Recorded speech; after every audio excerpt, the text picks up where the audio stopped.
Good morning. Good morning, Miss Britt. What's going on? Good morning to you. Let some people get up in here so we can get the show started. Y'all see the title. This is something that's been going on for a very long time. And what sparked me to talk about this topic across my feed lately, a lot of paternity tests shows with judges and stuff like that has been popping up. And, you know, a lot of the situations have been where the father was in the child's life for years, found out the child wasn't his. Sometimes the father was in the child life up until they was an adult, and then found out the child. You know what I mean? It's a lot of different situations, and um, I feel as though as soon as the child is born, whatever whoever you claim to be the father it should automatically be a paternity test, so that way there's no doubt. There's no gray area because mama baby always, papa's maybe, and that's the truth because sometimes women lie, and it should be some type of repercussions with that when you know that he's not the father, but yet you take him to child support and he'll pay child support for years and years and years, and then when you go to court, then it's like, oh, my bad. It shouldn't be just my bad. He should the woman should be able to repay that money. I mean, there's no way in the world. Because I mean, think about it. If the tables was turned, I mean, if imagine you paying for a child that's not yours, that you thought was yours. It's not like you just came in and said, "Okay, I'm gonna be a stepdaddy." This woman is telling you you're the biological father. So, and let's say for whatever reason y'all don't get along or y'all not together, and she takes you to child support. So you paying thousands and thousands and thousands of dollars, and then come to find out that's not your child. So he's supposed to just be on a hook for that money? I don't think so. No. Mm-mm. She should. The mother should have to repay that money or go to jail. It's just that simple because they're quick to put you in jail when you a father don't pay the child support. When you don't pay the child support, they will put you in jail and suspend your driver's license. So you paying money for a child that wasn't yours when you were deceived. How is it that you don't that the woman gets off scot free? I think that's some BS. That's real out of pocket. And it's disrespectful. It's messed up for the child too because you have that child thinking that's daddy, and the whole time that ain't daddy. It's emotional attachment, far as the child and the fake father. Emotional attachment with the father's family. Like you got to think about all these different things, and that's why I think it should be 100% mandatory before any father signs that birth certificate. Take the DNA test, bang. That way, you don't have to worry about the could have, would have, should have. And then that way, if he chooses not to be in the child's life and you take him to child support, at least he know that's his biological child. But I mean, y'all been seeing it for years with these court shows, divorce, the Maury show. You've been seeing it for a long time with women. I'm 1,000% sure I ain't been with nobody else but you. And you just a deadbeat. You just don't want to be there for our child, our son. And the next thing you know, you're not the father. And then they go running off the stage and stuff like that. I watched one. I forgot the black woman name. She's a one of the judges or whatever. Not Judge Maybelline. I forgot this woman name.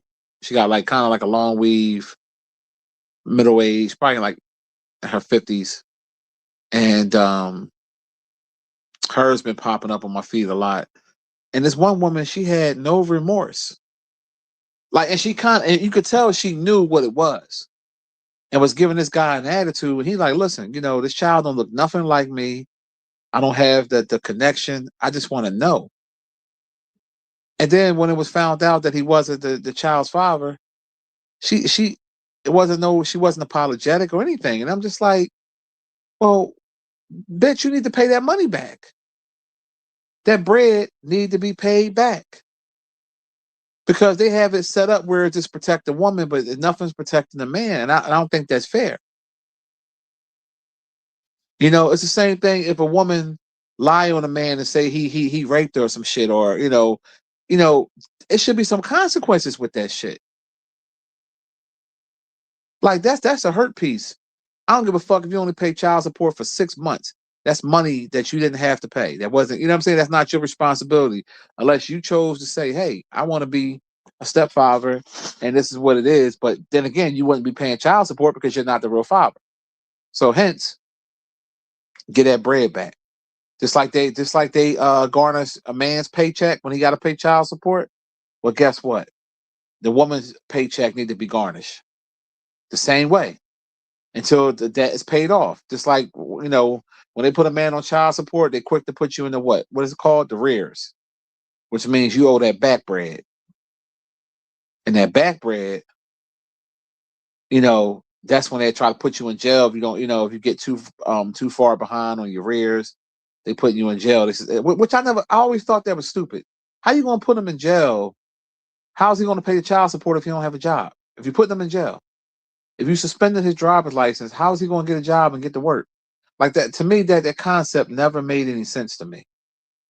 But hey, this is the same system that allows women to lie, receive child support, and just say, "Oh, we're sorry." No, this is how people crash out. And can you blame a man for crashing out? What if he paid for a child for 10 years? 10 years worth of child support, right? Let's just say, for sake of argument, uh,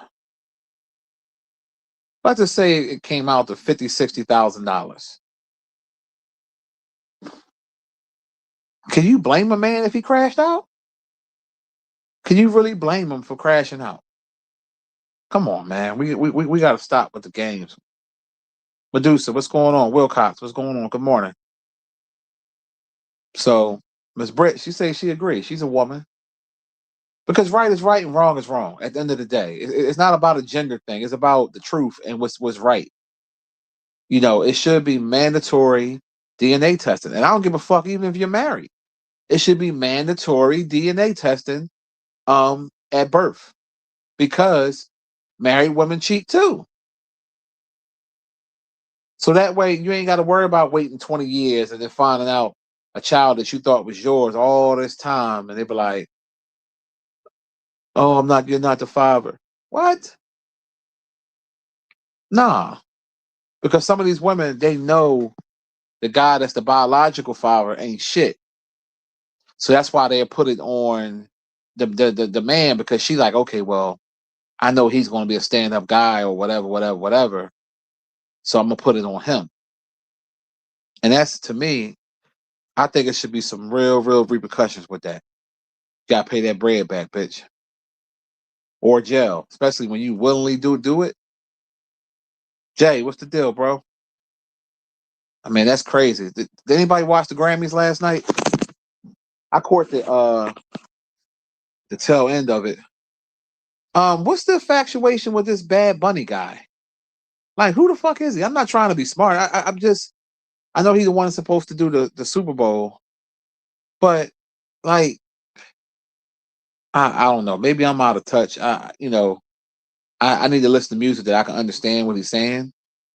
And no disrespect to my Latino community, I don't understand it. You know what I mean? It's in Spanish, and if I'm not mistaken, isn't he an advocate for fudge packers? Is he gay himself, or he just he advocates for them? Because I've seen videos and stuff of him with with dresses and stuff like that, looking real zesty. So I don't know what's going on with that. And then reportedly they said that he's supposed to be wearing a dress during the Super Bowl halftime performance. I don't know. We just live in a weird time right now.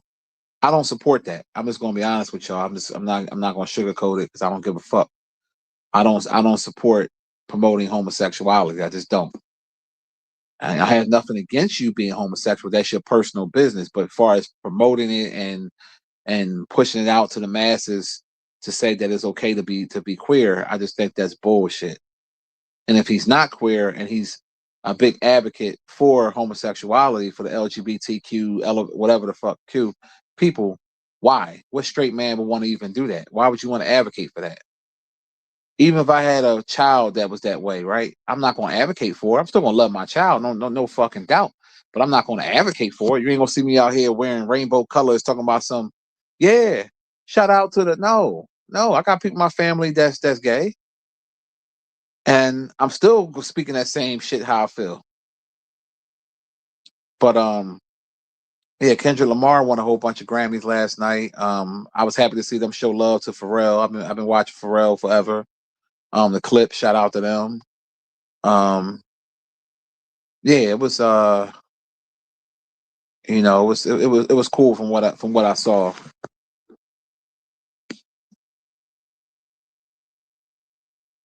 So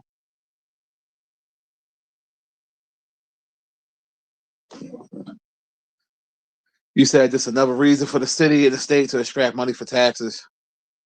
Yeah. Tech, what's the deal, bro? Good morning. Um, William, what's the deal? You said what's my thoughts on the fight Saturday night? Oh yeah, when the toupee got knocked off, yeah, that's embarrassing. Let me tell y'all something. You know, if you're gonna get a toupee, right? I don't recommend doing it. But if you're gonna get a toupee, get that shit professionally done. Like when Steve Harvey had his toupee, we never knew. We thought Steve Harvey had the best hairline in history. That whole time it was a fucking toupee. So my thing is, us as men, and it happens to women too. Women always wear weave and wigs anyway, even when they have hair. I know women that have long hair and they still do it. But some women they lose their hair too. And I can understand a woman doing it, because you know it's different with a woman. You know what I mean, with hair and all that. So they get a pass. But for a man, no, dog, go bald.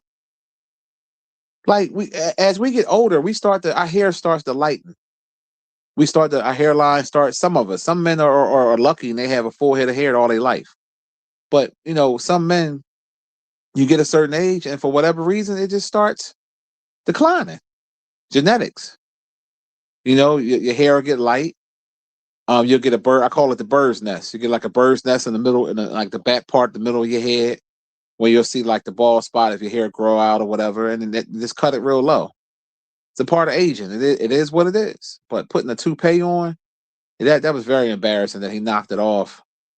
I mean, what could he do at this point but make fun of himself and try to capitalize off of it? But yeah, I did see that.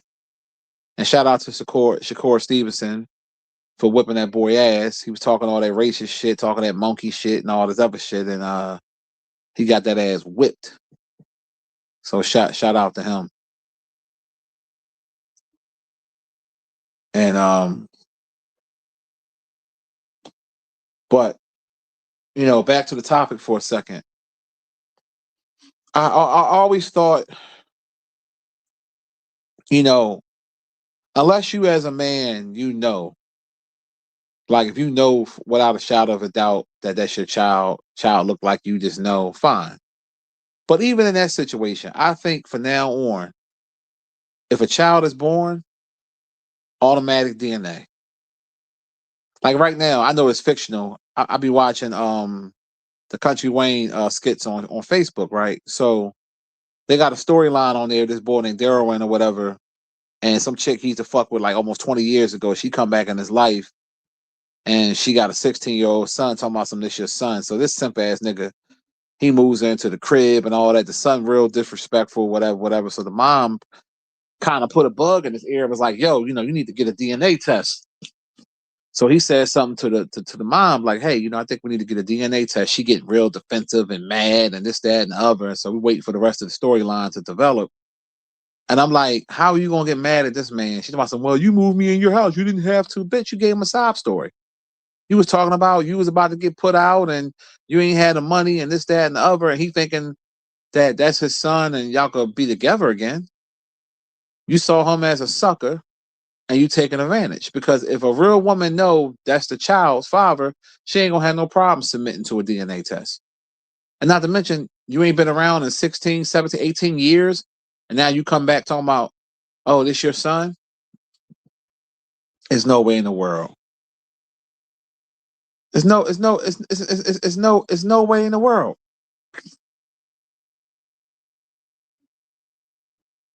Like real talk.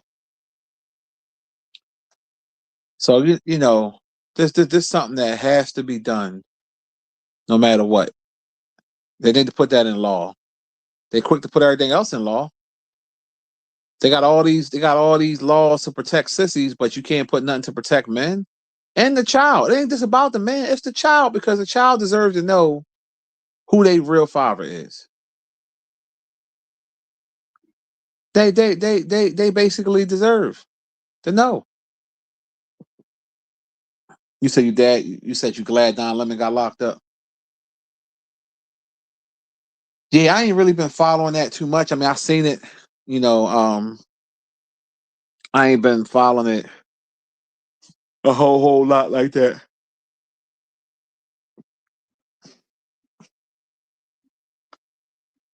But fellas, how y'all feel about that?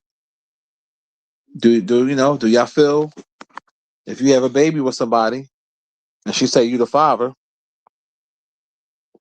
mandatory DNA?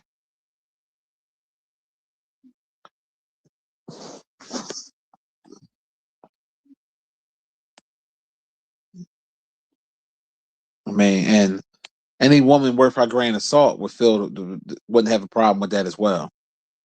Even if she know he the father, even if she feel like she didn't step out just to make sure, because it's always been that saying, "Mama's baby, Papa's maybe," and that's the truth. Because you have women that will lie. Oh, I was only with you, boo. I was only with you. I wasn't with nobody else. Then come to find out, your ass is with Tom, Dick, and Harry. I'm saying watching an old classic right now. Remember the movie Casino?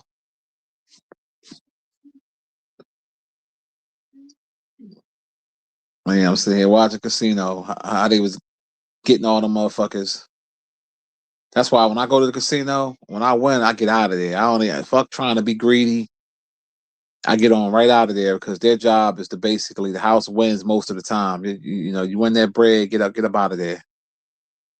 Shit, when it's weather break again, I'm gonna go back, and I always come with like a limit, whereas though I'm not gonna lose that amount of money.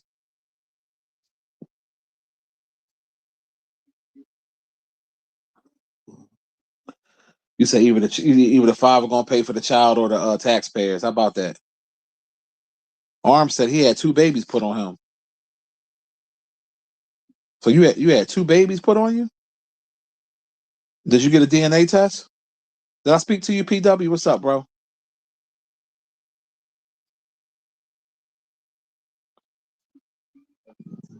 Hold on 1 second, y'all. I gotta answer this text. Hold on.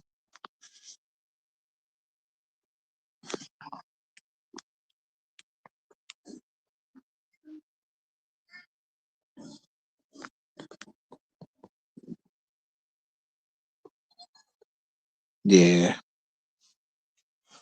Oh, you said hell yeah. So was you paying child support? Now, even if you ain't paying, see that's another thing too. Something I forgot to mention. Not even just the child support.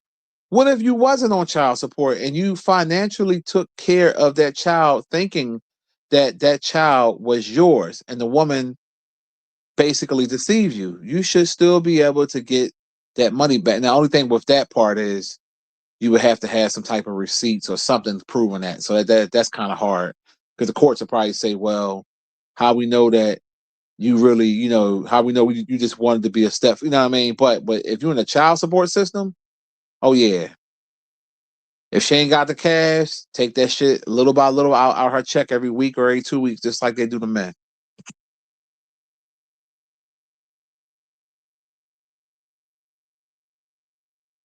Hold on 1 second.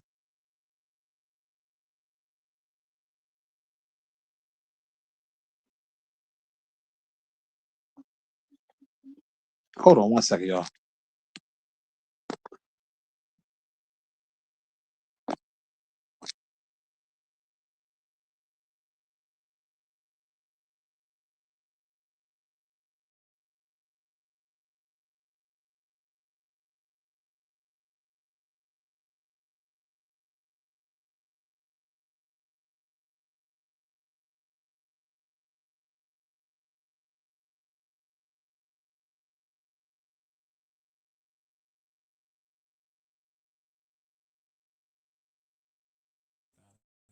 Yeah, I'm back.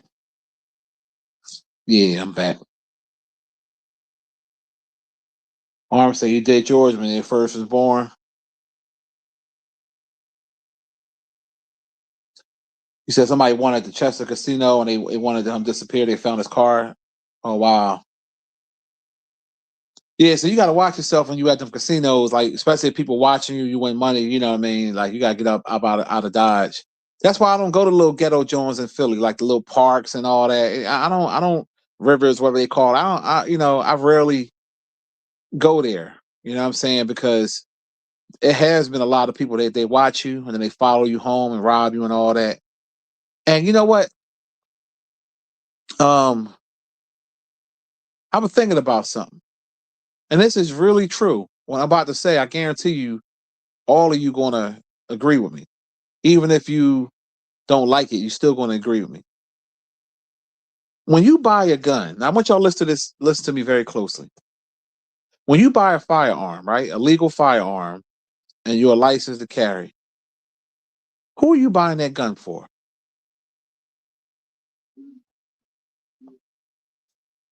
You buying that gun for niggas. You ain't buying that gun to protect you from white folks. That's a nigga stopper. Because most of the time in today's society, we're not living back in the day. I'm talking about now. White folks ain't going around trying to rob you. Have you ever been robbed by a white person? Unless they did a white collar scam, far as getting you like they got Kwame Brown with that Merrill Lynch shit, because he ain't read the paperwork. But far as ain't no white dudes out here robbing motherfuckers, robbing you. When you go in a white neighborhood, I'm just keeping this real. This is facts. When you go in a white neighborhood, a nice neighborhood, that you ain't got to worry about packing no gun or worry about them trying to grit on you or take something from you. So most time, if you really think about it, you buy that gun. It's called a nigga stopper. That's exactly what it is. It's a nigga stopper, and it's a shame that it's like that. That you have to buy something to protect yourself from your own. There's a little side note I wanted to put out there.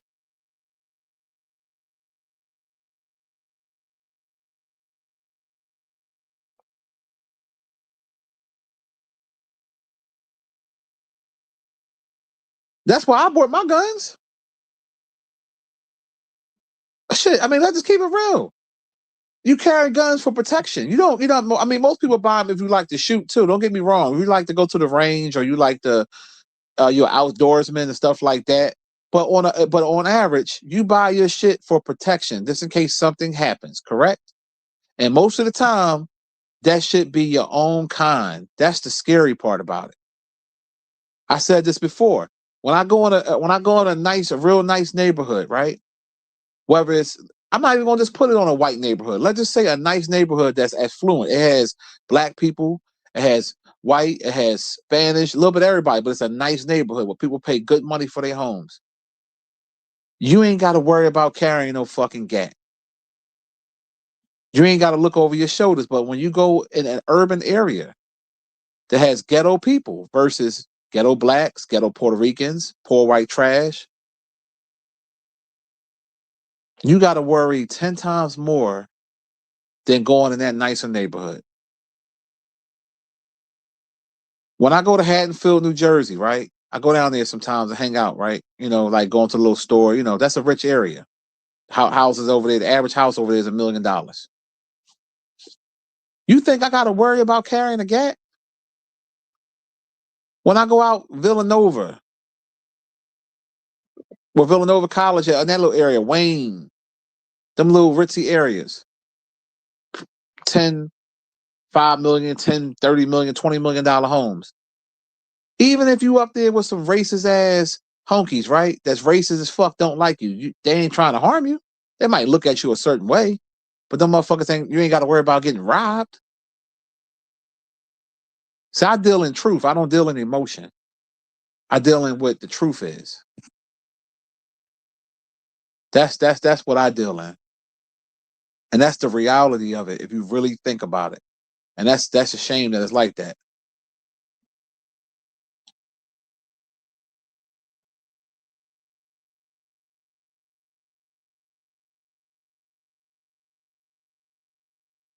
When you buy that gun, you ain't like, yeah, I'm buying this for white supremacy. No, you buying that shit against niggas, not black people, niggas. That's what you buying that gat for. That's called a nigga stopper.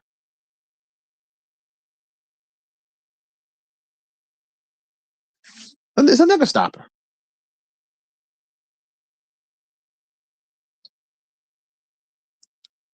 So sometimes in the black community, we don't like to tell the truth. We don't like to face the truth. We want to sugarcoat it or whatever. But I guarantee you, if you've been robbed before in your life, it was by your own kind. I've been robbed before. I got robbed twice in my whole life. Twice too many. And guess who it was by? Wasn't by a white person. Wasn't even by a Spanish person.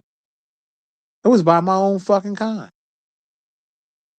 Put a gun to my fucking head and took my money. I got robbed the first time when I was 16 years old. I was a minor. 16 years old. Maybe 17. Either way, I was a young boy. I remember it like it was yesterday. I was riding up Germantown. I had a bike. The Huffy, what was it? A Huffy mountain bike. You remember them bikes back in the day, little popular joints? And this is back when Nautica was the shit. Remember the clothing brand Nautica? I had a Nautica hat on, Nautica t-shirt. I had the beeper. I had the Sony CD player, listening to the music. $30, $40 in my pocket, some shit like that, right? And I'm riding, and I never forget that shit. I'm up there, Brickyard, and these dudes hit me with their car. Like they hit me hard enough, not real hard, but enough to knock me off the bike. Pulled out that 45. I'll never forget that shit. Big ass gun. Pulled that 45, took my motherfucking Nautica hat, my beeper, my little $40, and my Sony CD player.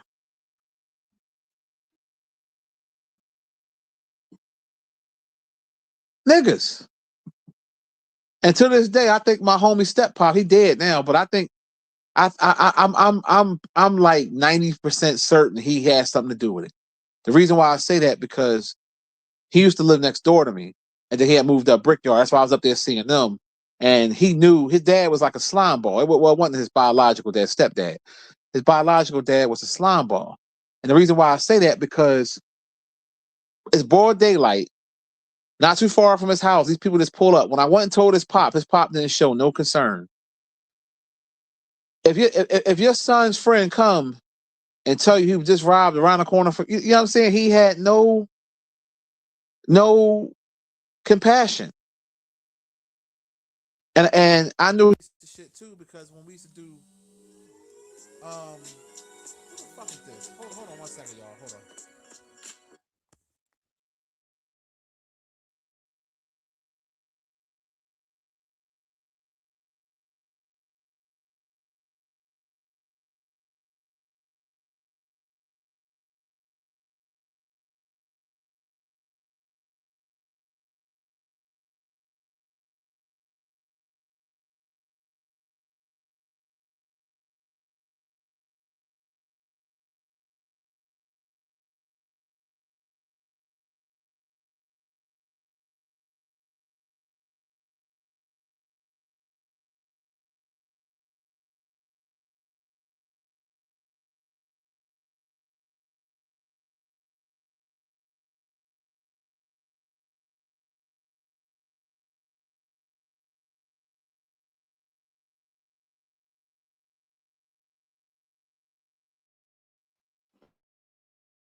About that, y'all. And I was like, damn. I said, and I remember when we was young, working with his pop. Right, his pop had this contract out Jersey, like painting houses, and he had me and his son, my boy Mike, doing the houses. And we would like literally work all day long, and the motherfucker would give us like 10, 15. Like his dad was a scumbag. And I was just like, wow, your own fucking people. Cause I remember like it was yesterday, because I was like, hold up. He showed no remorse. He ain't show no concern. He didn't say like, oh man, that's messed. Like that's when and I was old, even though I was young, I wasn't stupid. I knew what it was. That was a setup. It was a fucking setup. And then the second time I got robbed, this dude I used to work with, he set me up. And that was that was fucked up. I think I told y'all a story. It was like $4,200 I got for. Long story short, I used to work with this bull, whatever. I knew the bull. The bull I worked with, he hustled. He sold drugs on the side, whatever. But me and him never had no. Well, I thought we was cool. Long story short, I had this Oldsmobile Aurora. Y'all remember those back in the day? They was the shit. Oldsmobile Aurora. Anyway, it had a fuel rail problem. The motherfucker, basically, it burnt up. So, they gave me the money for the car. So I had told him, like, yo, bro, can you pick me up? You know what I mean? Take me go, grab a wheel. Take me go cash a check, go grab a wheel. And I was like, I'll throw you a couple dollars, whatever. So that was my first mistake. Telling the person, take you to go pick up some bread. And it's back in the day where, you wasn't using banks. You was going to the check cashing spot, So anyway, long story short, we going to all these different check cashing spots around the city. These motherfuckers would act like they wasn't want to cash the check. They was acting stupid. So I found this one joint. We was down somewhere. I'm in there for like a half an hour. They finally verified to give me the money. I get back in his truck, right? He had a pickup truck. He like, you got the money? I'm like, yeah. We drive off. All of a sudden, he's like, yo, I gotta take a piss. He drive down this little crack alley block. All of a sudden, these dudes run up, open the door, put the gun in my head, take the money. So, your own fucking kind, man. Your own kind. And oh no, I got robbed 3 times, but the other one wasn't a physical robbery. Somebody broke in my car, and I think I told y'all this story a long time ago. This bitch off the party line set me up. I had a Nissan Maxima with the TV, the kind when you hit the button and the TV pop out the radio, and she had set me up. But I got my revenge on both of them people, so I can't really speak on it. But I did get my revenge, so I'm just gonna leave it at that. But so needless to say, these were my own kind that did it. I ain't never been robbed by no white person. Never. Never. So when people talk all that pro-black bullshit, keep that same energy with, people out here fighting against ICE and all that, black people and all that. Okay, cool. Keep that same energy when we kill each other every day in the streets, and y'all ain't got that same energy. Why y'all ain't protesting what's going on in urban cities? How black on black crime is at a rapid high in Philly, and upstate New, and certain parts of New York, certain parts of North Jersey, Chicago, St. Louis, Houston, everywhere.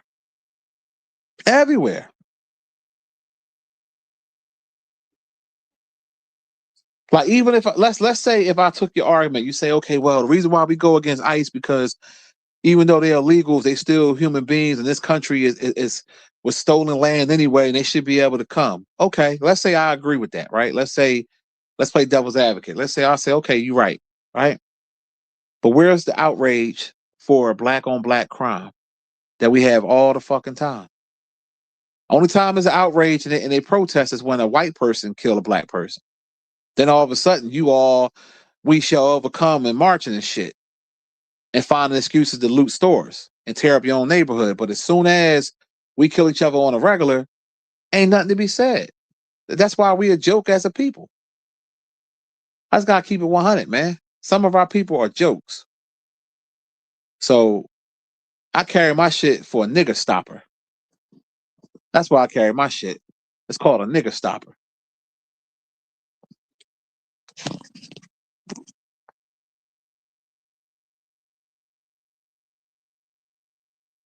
I mean, you see it all the time. Niggas, yeah, Rob, you said you got robbed for your starter jacket. Motherfuckers was killing people for an 8-ball jacket.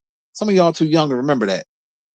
But back in the day in the 90s, they used to have a leather jacket that came out. It's called an 8-ball jacket. Had an 8 on the back. People was getting killed for 8-ball jackets. People was getting killed for Michael Jordan sneaks. Y'all remember that? People was dying over Jordans. And guess who was doing it?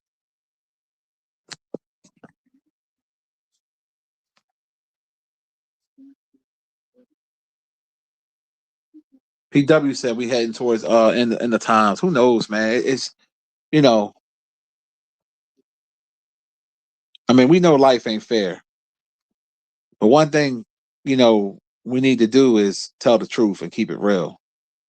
Because as soon as you tell the truth, what's the first thing they say? Oh, you a coon or you a sellout. No, I don't I don't disregard the bad white people. I don't disregard white supremacy and how it's still racism in 2026, but I'm not gonna see it keep crying about it every fucking day when all I see on the news in real life is our people killing one another. That's all I see. And any trauma that ever happened to me in my life has been by my own kind. Shit. Oh yeah, I forgot. Oh yeah, matter of fact, I got my car broken into more than once. Different cars. I forgot all about that in North Philly days. Oh yeah, Hunting Park Day. I forgot all about that. Radio stolen twice. Someone stole a battery out my car. All types of shit. They just break into my pop truck. My pop used to work for Roto-Rooter Plumbing. He had the truck that he bought with his own money. He had the stickers on the Roto-Rooter Plumbing. He had all the machines in there. They used to steal the shit. They used to steal the machines out of his truck.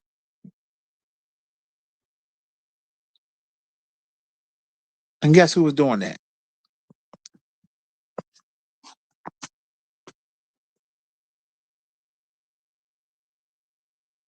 We already know the answer to that. And don't get me wrong, I get that you can't trust nobody, Jay. Don't get me, but the majority of people buy their gun license, get their gun license to protect themselves from niggas. And don't get me wrong, my bullets are equal opportunities for anybody if I'm in danger. But I'm telling you that's what it is. Because when I go in them nicer neighborhoods, I don't have a problem. I don't have an anxiety. I ain't got to worry about shit. Not saying shit can't pop off, because it can pop off anywhere. But living life for a little bit, it doesn't happen. When you go in those areas, those people, as Big Reed would say, I'm up here with the right folks. The right folks is not just white folks. The right folks are people that's respectable human beings, no matter what they fucking race is. The right folks is people that work hard and play hard and ain't looking on to start no shit. But when you in urban areas, you see arguing inside Popeye's Chicken and fucking Waffle House and IHOP and all the dumb shit that, you know what I'm saying? It's always some ghetto bullshit. When niggas will kill you over a conversation. Niggas will kill you over some dumb shit, over a smutty ass bitch that's fucking everybody in the hood anyway. Let's keep it 100.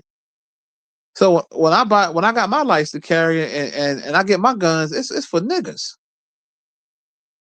Now don't get it fucked up. If I was in danger and a white person try to do something, they gonna get it too. Shit. I ain't gonna hesitate. But I hope I never have to do it to anyone. But we just gotta keep it 100 and keep it real. And fellas, if you having babies out here or you have a baby with a woman, get that DNA test. Fuck that. I don't give a fuck if she get mad or not. Tell her you want that DNA just to make sure. Oh, you don't trust me?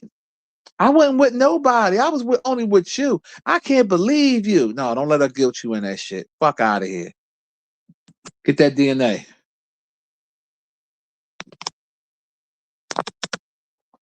Straight up. And then all y'all that get mad when people call out the black on black crime, as soon as you get some money, where you go? Let's keep it real. As soon as you get some money, where do you go? 99% of you motherfuckers, when you get some real money, you go in a nicer neighborhood. which some people might classify as a white neighborhood, or you could just say a well-to-do neighborhood, because you got I know a lot of neighborhoods that have mixed people. They have every different race. But you know what I'm saying.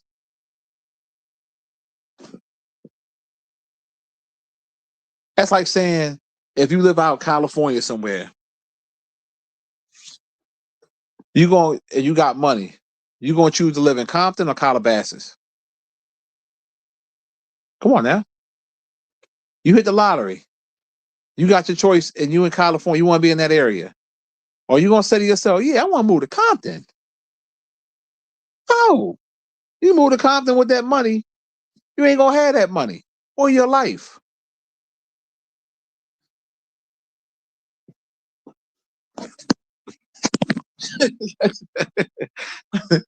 let's let's keep it 100.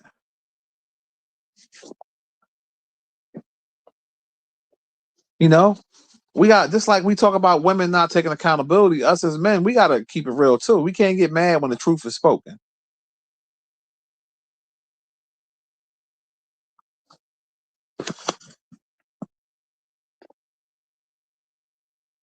I feel you, Texas. That's why you stay out the way.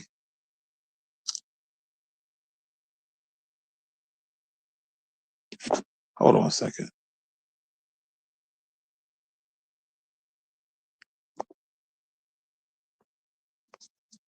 Yeah, this lady, she had just called me, asked me all these questions and shit. I'm like, look, lady, I'm on my live. I'll hit you back. And this older lady I know, I used to go to therapy with her, physical therapy years ago, and she going through a case and she trying to get my expertise. And I'm like, lady, I've been already told you what you got to, what it is. Like, I hate when you tell a person something that you went through personally, and you know exactly what it is, and then you keep calling me, asking me the same shit. Like, I only gave her my number back then because she was like acting like she was so lost in the process, and I haven't talked to her in a minute. I'm like, that's why when I was like, hold on for a second, I ain't recognize the number because I had took her number out my phone, and I'm like, lady, you got a lawyer? Ask him. What you asking me for? I'm not your lawyer. You gonna give me a cut? You want all these consultations and shit? I don't mind looking out for people. Don't get me wrong, but I've been schooled this lady and told her what she had to do already, and told her everything I told her. She was like, "Oh yeah, this part did happen. That part."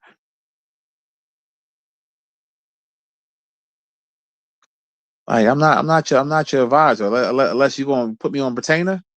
Give me a fee, bitch. Then I'll go ahead and give you all the game you need.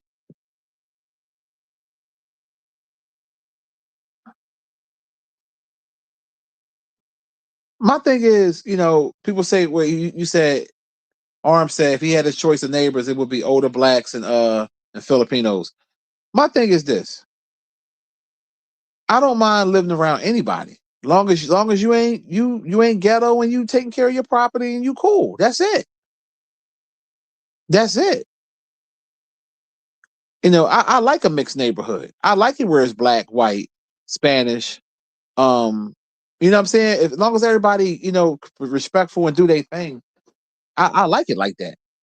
Because quiet is kept. Every race of people brings value, whether people want to believe that or not. They do. Sometimes white folks are just good at certain shit, and sometimes black folks are good at certain shit. Sometimes Spanish people is good. That's just what it is. Like, white folks in my neighborhood, they'll snow blow your whole drive, your whole fucking payment for you, just because they're nice. Most black motherfuckers ain't doing that. You got black motherfuckers that live right next door to an older person. It won't even shovel. They'll share the same walkway. They won't even shovel the old person's shit because they being petty. So sometimes you need to be around different people that got good character. Because all skin folk ain't kinfolk. Always remember that, because sometimes you can get around some uppity black people. It's certain affluent neighborhoods, especially in Maryland. I forgot that neighborhood. Y'all might know what I'm talking about. It's an upscale neighborhood in Maryland. I can't think of it right now. And like, all the homes, you gotta have some long money to live there. And I know an associate that live out there, and they down to earth. They was telling me how, like, a lot of people in their neighborhood that's that's black. It's a black neighborhood. Or like a lot of them are real snooty and like real like act like they shit like they real they he basically was telling me these motherfuckers act worse than racist white folks. Some your own kind.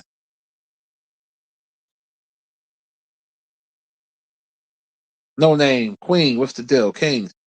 You said Bam, you turn. Yeah, you know what I mean?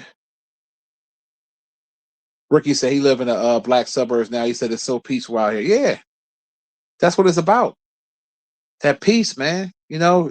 That's all. I mean, any respectable black man, black, white woman, white man, Hispanic man, Asian, and anybody that's regular, they want this peace.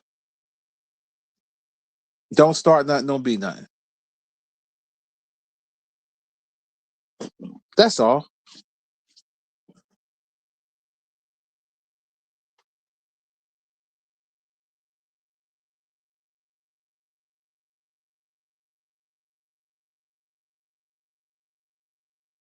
Oh wow, that's crazy. Yeah, that's wild. Yeah, but it's just a shame. Like when I travel to different cities, I be knowing which parts is the hood. I be knowing because you can look at the homes, like how they don't keep the shit up, and I'm like, okay, just like certain parts of like Fayetteville, North Carolina, that's the hood. I figured that out real quick. Back when my daughter was going to school there because she graduated from there. I mean, we went down there, stayed at the hotel, and I'm looking around. I'm like, oh, I told my daughter, I said, I didn't know this was the hood. She's like, yeah, that's the hood. I said, oh, okay. I said, I see now. Yeah, I feel you. 11 said he prefer a diverse neighborhood. Yeah, me too. That's what I prefer too. I prefer it mixed because, like I said, I live in a mixed neighborhood now. Well, my block is by percentage wise, my block is mostly white, but it is some black people in my block. It is some a couple of Hispanics and two Asians. But some of them white boys, they come in handy. Which what I mean? I'm just keeping it real. Like it's certain that's why I like living in a diverse neighborhood because they come in handy, like different things. People come in handy with.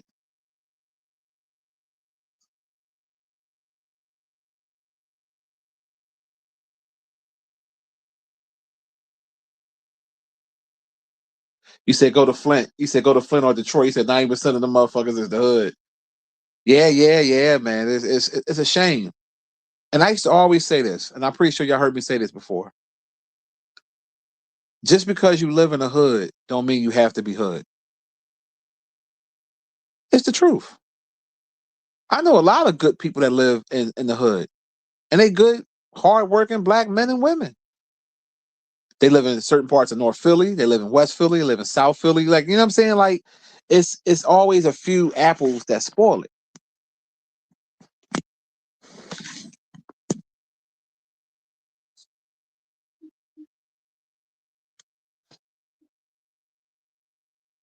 And don't get me wrong, sometimes you got to watch what neighborhoods you move in too, because sometimes you'll run across some white folks that are just stupid racists.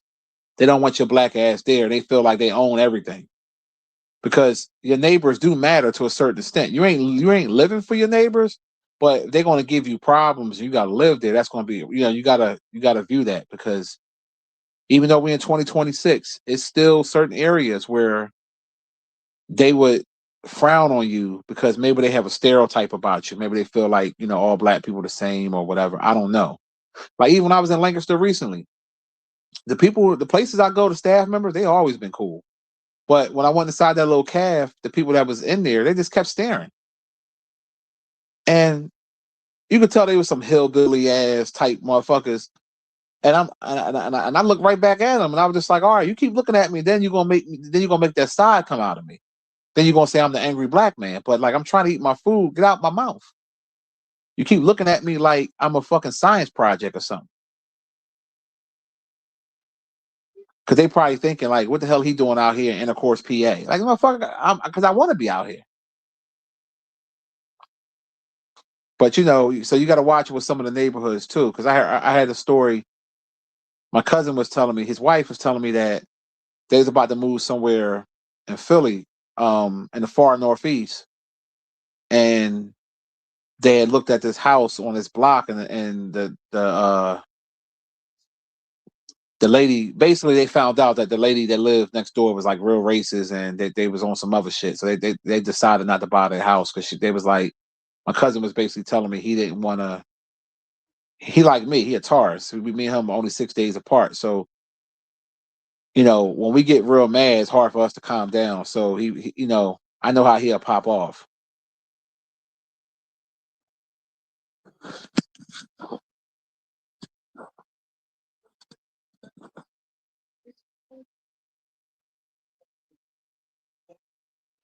You say you heard a prenup don't work in court. I guess it depends on what um what state you in. But when I started the show off talking about, y'all see the title was, you know, when you have a baby, it should be mandatory DNA testing. Because there's too many women lying and getting these men to pay this child support for all these years, and then when you just find out, the woman just get to walk scot free.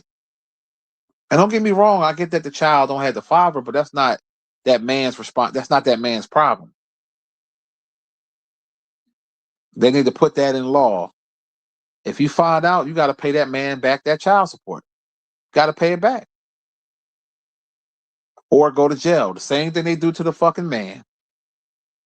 You getting them rears? Shit, they coming to get you. They coming to lock your ass up. And what's the first thing they do? Call you a deadbeat. Oh, you a deadbeat. You this, you that. So what you call the woman that lied and said he was the father, put him on child support, and he wasn't even the father? What was she? A stinking lying cunt. That's what she is.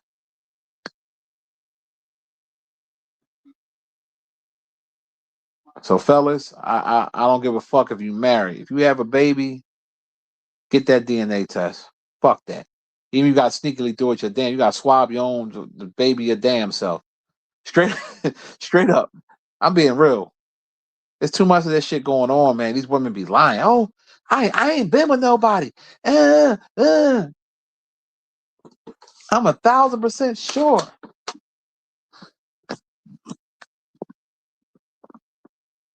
And then they be like, well, who's the father then? Oh, well, I thought you said you was 1,000% sure. I thought you said you ain't never been with nobody.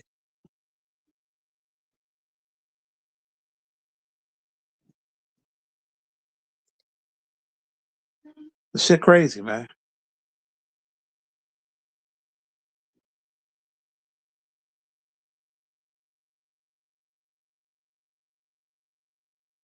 Then your brother got like that, Ricky?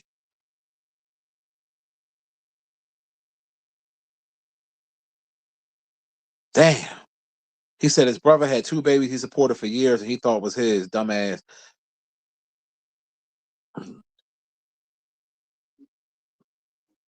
Yeah, real talk. That's why I was saying no name. Like these women got to stop lying because some of these guys will crash out.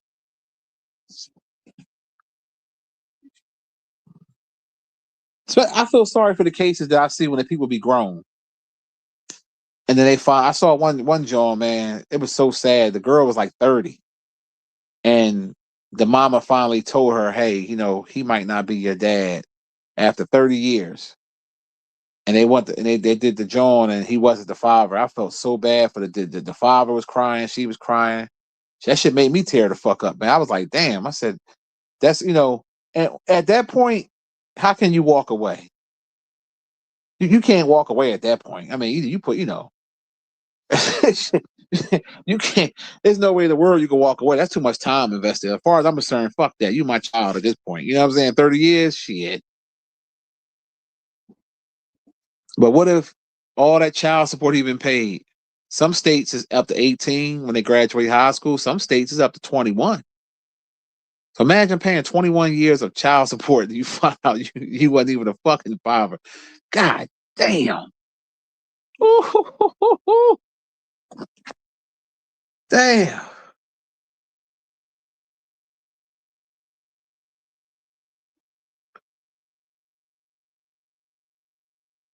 Damn, 22 years later? Damn, Ricky, that's crazy.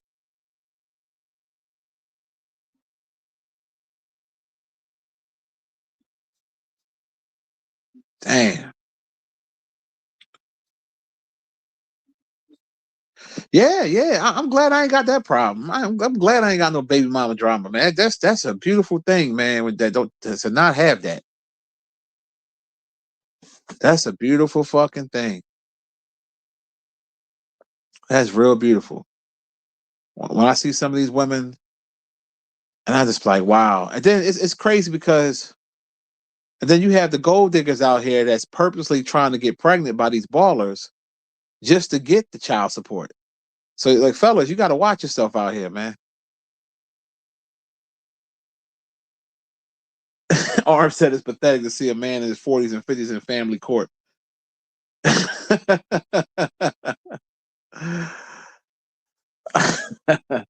Yeah, you got a point there, man. You definitely got a point there. That is embarrassing. It is some embarrassing shit. Like I know it's still a show. It's only a skit, but this shit is real life. Like I told you, I was watching the Country Wayne skits, right? So they got this other storyline with the girl Delicia. That's a chick that used to mess with LaShawn McCoy in real life, and she messing with Iman Shepherd on there, and Iman Shepherd messing with the girl Shayla, her best friend, whatever, whatever. Then you got this big Fred Flintstone head ass bitch Lauren on there, right? So on this, they basically gold diggers, and the chick Lauren was saying how. Now, listen to all my Country Wayne skit watching fans. If you don't watch it, you don't know what the fuck I'm talking about. But anyway, the chick Lauren is a super gold digger. She got all these different men, all these men paying this money, and I'm watching this shit. And I said, even though it's a skit, I can tell that bitch is really like that in real life because Country Wayne in real life is a trick. That's like he said he take care of all his baby mamas. He pay all their bills. Why? Your job is take care of your kids, not what I'm saying. But these guys think that's normal to take care of grown ass women. Just and then just like even on the skit, the one she was like, I need money for shopping. He was like, I just gave you 10 grand the other day. Well, I need more. And he just like, ooh, here you go. And I'm just sitting here like shaking my head, like it's guys like this in real life.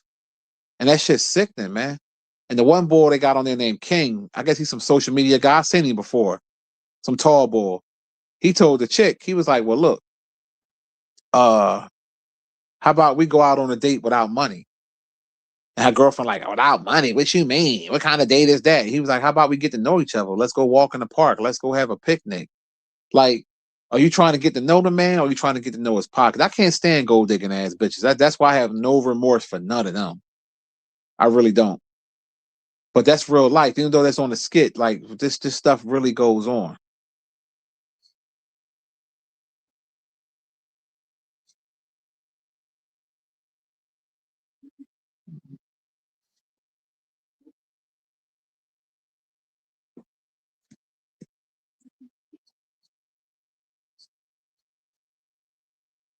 Yeah. It's crazy. And I'm sitting there, yeah, them simps, man, makes me so mad. I don't know why it triggers me, but it do, because it's like you messing the game up. You sitting here giving like these women be having this mentality like you a grown woman. You're not a child. A grown woman, and you want a man to just take care of you. You gotta take care of me. Look at me. I be seeing the little videos online. These bitches be like, look at me. You gotta take care of me. And the chick Lauren that's on the Country Wayne skit, that bitch don't even look good. She look like a tranny. She got a big ass head. She look like a fucking tranny. And she acting like she that bitch. And you get these simp ass dudes that's paying. They basically high price prostitutes. That's what they are. See, when you get older, you start really thinking about the game, and you really just start paying attention to what things are. If you think about this, I'm about to start going deep a little bit. When you start thinking about shit, we basically getting played, recycled when it comes to and follow me. Think about clothing. A sweatshirt is a sweatshirt. Now follow what I'm saying. You buy a sweatshirt. Whether it's 100% cotton, 50% wool, whatever, the same sweatshirt. You print a name on it. Depends on what that name you put on it, it automatically goes up in price. So, prime example, I went to the mall, was it Sunday? No, it wasn't Sunday, Saturday. I went to Cherry Hill Mall on Saturday. My daughter needed some jeans.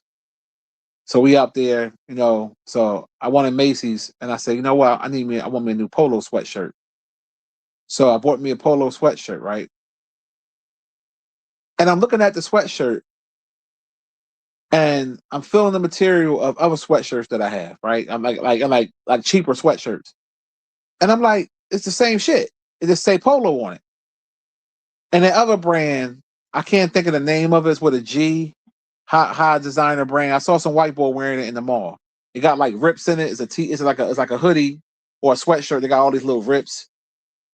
And that joint be like $1,000.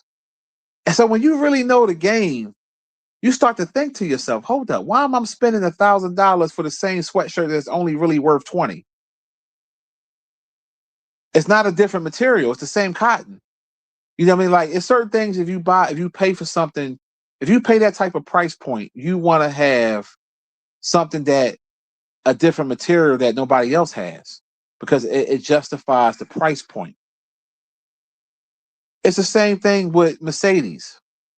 This is why I would never buy a Mercedes when I think about it. They're not reliable vehicles. They break the fuck down. You can ride a Toyota, a Lexus, certain cars. You can ride for 100, 200,000 miles with no problem. But as soon as a Mercedes get to 60, 70,000 miles, you got all these problems. Why is that? And it got a high ass price point. Same thing with BMW. I used to own a BMW. I know from experience.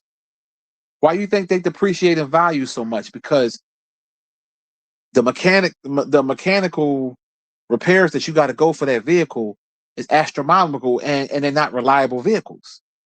So if you're going to buy a luxury car like that, I wouldn't say buy it brand new because you're paying all that money. You might as well wait 2-3 years till it depreciates and then get an extended warranty so you ain't got to have no mechanic. But it's all a facade when you really think about it. Because when I was younger, I thought that the high end stuff was different from everything else, but it's not. It's just the fucking name printed on it. It's no different.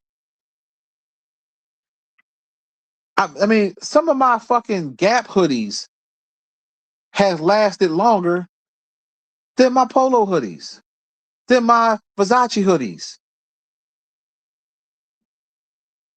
I had bought certain high-end shit. As soon as I wash it and dry it, the shit shrink. But then I could buy a regular hoodie that's a Champion or a Gap hoodie, and that motherfucker don't even shrink. So it's like, it's all the mind. It's a mind thing. It's mind control.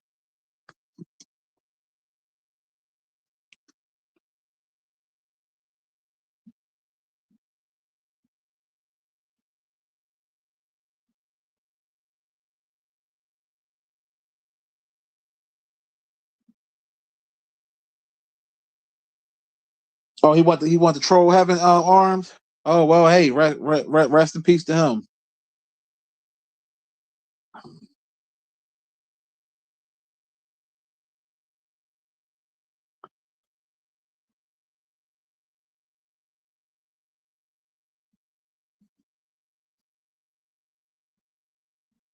Real talk, KB. He said, and be careful in real life. If you have a man that's taking care of you, a lot of them are abusive and feel like they're taking care of you so they can control you, and that's true. A lot of them women do that. I mean, a lot of them men do that to the women because they feel like, oh, bitch, I'm paying all the bills. I pay the boss to be the cost. And my thing is, as a woman, why wouldn't you want to have your own bread? Why wouldn't you want to have your own bread? You shouldn't want to have to depend on a fucking man for your every need. It's okay, y'all together. He do stuff for you, and y'all do stuff for each other. That's fine. But a man taking care of all of your bills like you a fucking child, and they think that shit cute. Yeah, he pay all my bills.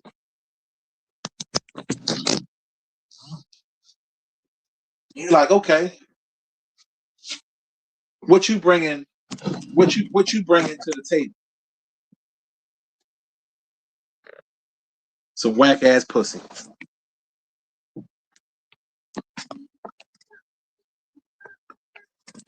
But no, when you start really thinking, because I'm like, hold up, why is it that Bentleys don't last that long? You notice every Bentley you see being sold got very low miles.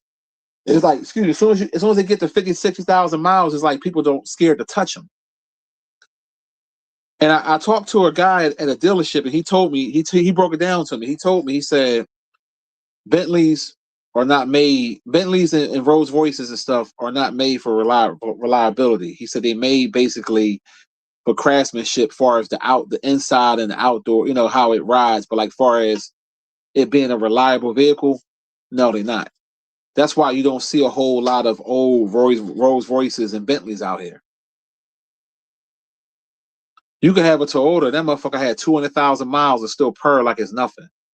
You ain't gonna see no Bentley or no fucking BMW or no fucking Rolls Royce with 200,000 miles and it's still purring. Hell no.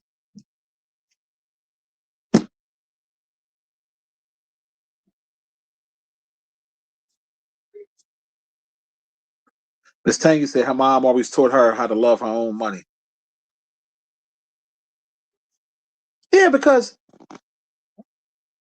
it's the same thing. I wouldn't want to be with a woman that's taking care of me, because then she has that hold over me to say, "Oh, I did this for you." You understand what I'm saying? It's like whatever happened to being independent. Like that's the shit that cracks me up.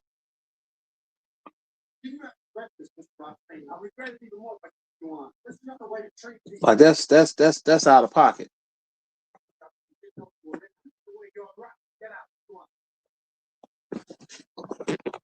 But see, that's the difference of being with a real woman versus a gold digger. A gold digger always got a handout. A real woman is going to try to save you money at times. Or if she see you spending too much, she going to say, "No, baby, I got it this time." Or, "I got the tip, baby." Or, "You ain't got to do that." No, you ain't got to do that. Save your money. You know what I'm saying? That's a real woman. But when you're dealing with a chick that just want gimme, gimme, gimme, gimme, she only see you as a paycheck, and then as soon as the money go away, she go away. And that's why, fellas, you should never lead with money. Once you lead with money with a woman, that's it. That's all she gonna view you as.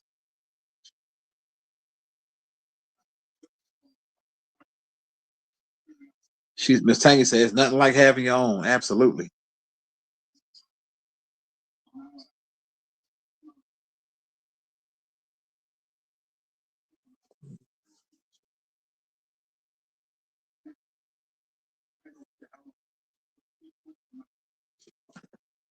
Well, I ain't gonna say they all are gold diggers, bro. Is it a good amount? Yeah, I would say that, but I wouldn't say all, because I've been around some good women that wasn't on that tip. But I understand why you saying that.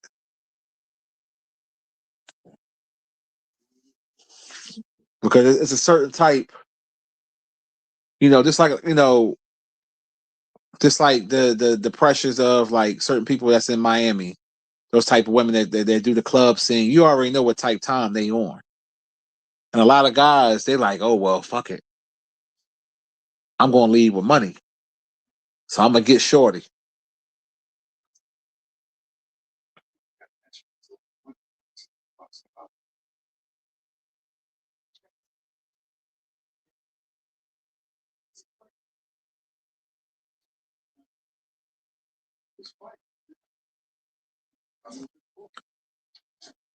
So Nutjob said he met a woman that was real nice looking. You said perfect. You said her upkeep a month was 7,000. You say asked her what a 7,000 for. She said she don't cook. She prefer fine dining and shopping for luxury designer handbags. That was the last time you spoke to her. Yeah, you did the right thing. It's certain women that just all about money. They're not about real love. They don't want real love. They want money. They want to love your money. They don't want to love you. So if her upkeep is $7,000, that bitch she need to work to make sure she can take care of her upkeep. Who died to put pussy on a pedestal where women think because they give you some pussy that you have to just pay all her bills? We both receiving something out of this.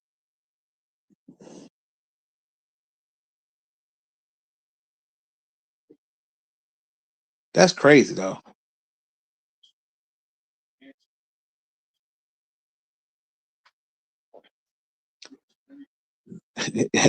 King said he said many men are insecure, so they don't want their woman to go out and get a job, so they stall them out so they can rely on them. Yeah, I ain't that tight. I want my woman to work. Fuck that. You know what I'm saying? Put our money together.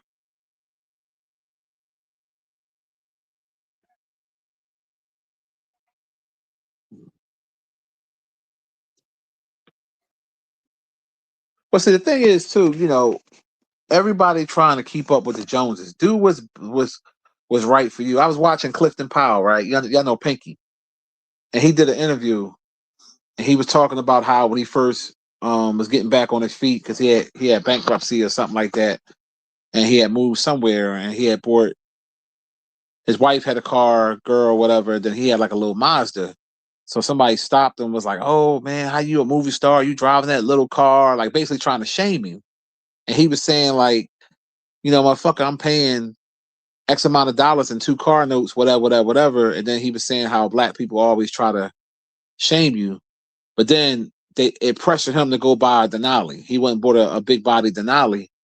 And I'm like, brother, you fucked up. Don't buy that Denali because dudes shame you about your Mazda. If that's something that you personally liked, it is what it is.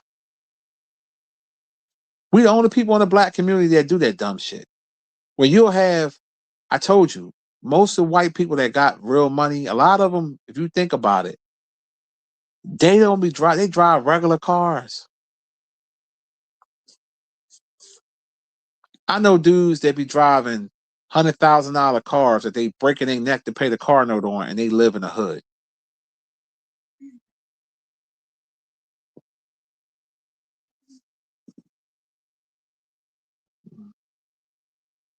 Oh yeah, they selling their bodies to get it.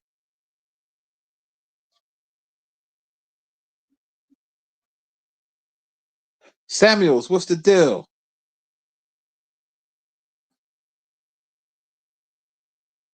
Oh yeah, these women be out here selling their body to get it. That's the new thing now. Like a lot of these women are prostitutes. They'll say, "Okay, you want to chill with me? You want to Netflix and chill? If you want to fuck, I need a couple of dollars.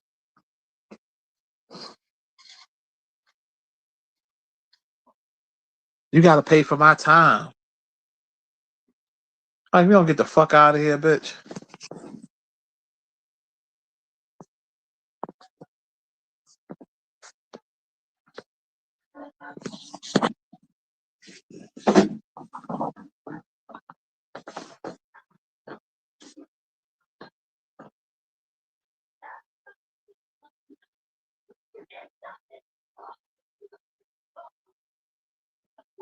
Yeah, he was a simp. I'm watching Casino. Robert De Niro was a simp in this movie. He knew his wife didn't love him. She was stuck on that damn pimp, taking the money to give to him, and then when they beating the pimp up, she up there screaming. That's why Nikki went and started knocking her off and shit. Joe Pesci was out of pocket for that.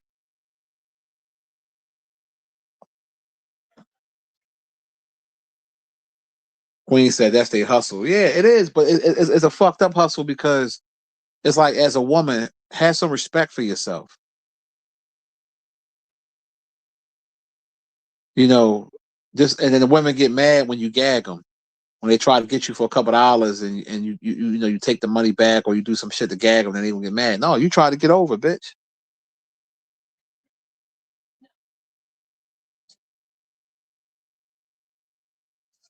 Two incomes is better than one. Two incomes is better than one.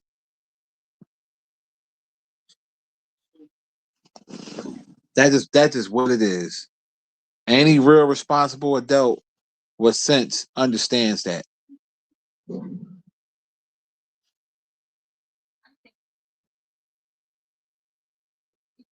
Because at the end of the day, when you got these little $40 hoes out here fucking for $40, what's $40 really going to do for you? You acting like you got so much respect and you on your high horse, but you giving that pussy up for $40.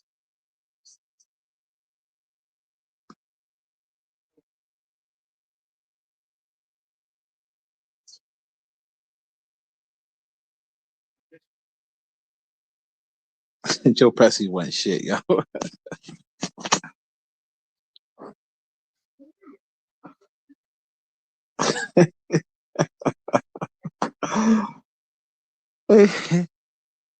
He knew he's a scumbag, but see, Joe Pesci couldn't help it because he was attracted to Sharon Stone. So he even though that was his homeboy wife, there's certain things you can't cross the line with, though.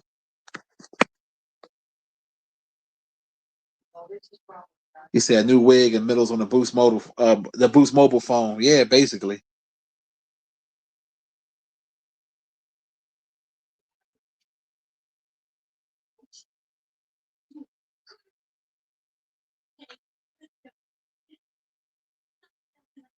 She got mad. Ricky, he said he had to chastise a lady yesterday. She 38 with 2 kids, trying to prostitute. Told her he said he told her, "Let me help you get your life on track." She went she without giving money. Yeah, of course, yeah. She ain't trying to hear that, bro, because she she only see one thing. You can't talk sense into fools.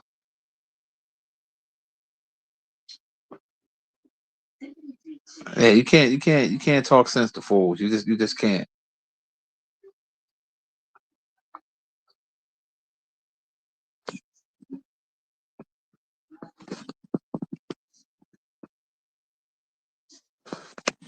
Yeah, you stood on morals and grounds. That's why she was confused, bro. He's all right. Oh, this movie cracks me up. Oh man.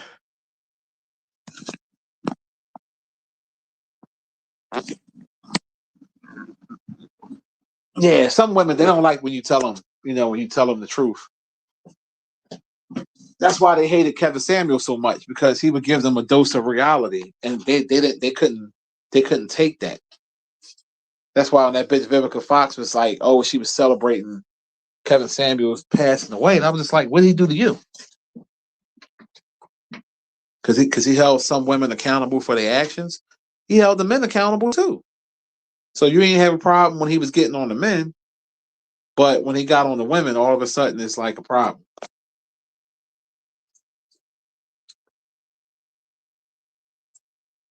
Ricky said he got the coochie for free. She tried to tell you owe her for it. Yeah, that's what I'm saying. Some of these women, the dating pool is fucked up. They do be on that tip.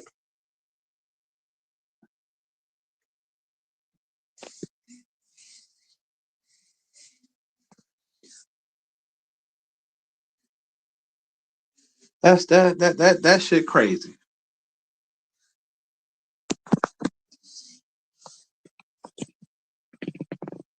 That's real out of pocket.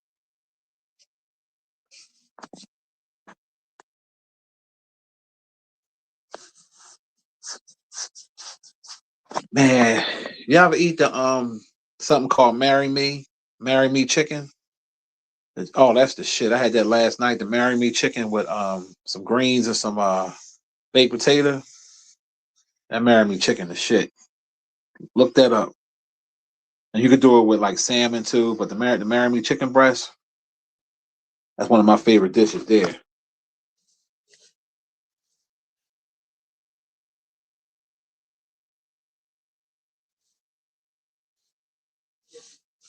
So y'all know the Super Bowl halftime show is going to be an agenda push. You already know. You know, I'm hearing they're going to be out there with some dresses on or some stupid shit. So you already know what time it's going to be. Pushing that agenda, the worldwide stage. They talking about the Epstein files or whatever. They keep saying they talking about Jay-Z and Beyonce and all this other shit. I just want to see proof because like what I'm confused on is just because you was at the island or was chilling with the boy don't mean you was with the same shit the boy was on. A lot of motherfuckers were chilling with R. Kelly and take pictures with R. Kelly. They wasn't on that pedophile shit. So it just depends. And I'm not taking up for them. It's just like I just want to see facts. Like every person that ever took a picture with the boy, oh look, that's such and such. I'm like, that don't mean they was doing what the boy was into. If that's the case, then it been thousands of motherfuckers been took pictures with Puffy. Was niggas getting nut rubbed on their nipples? Come on. You know what I mean? So you gotta have that like that proof before you put that type of charge on a person. That's serious shit. That pedophilia shit is nothing to play with.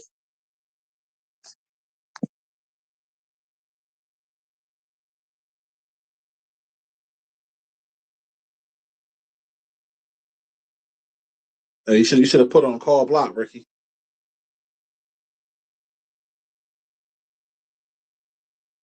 I don't know. I can't remember. You said do the NFL normally post the Black History Month on the screen? They need to.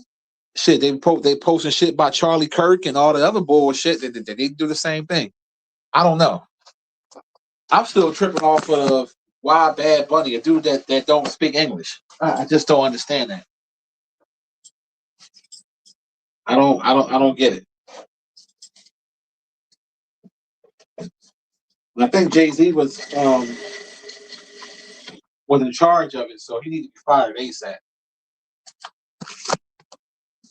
Because the average American that don't know Spanish or don't know the music is not going to enjoy the halftime show. They're gonna be like, "What the fuck is this shit?" I know I'm gonna skip through it. I'm gonna turn to something else. I'm not watching that shit because I don't know what they're saying.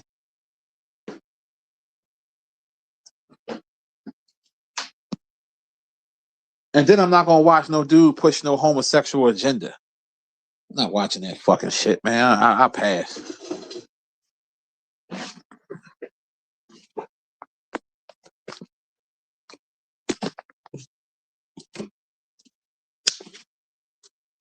Oh, why? I saw an interview. I don't know if it's new or old, to be honest.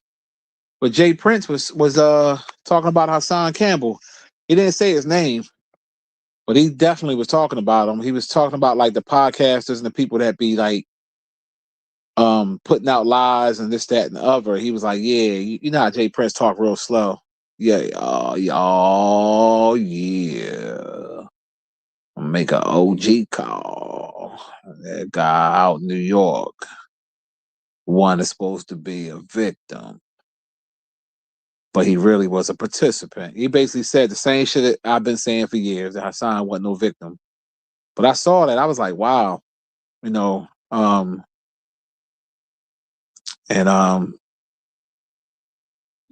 he was talking about somebody else too. I forgot the other person, but I think it was a recent interview.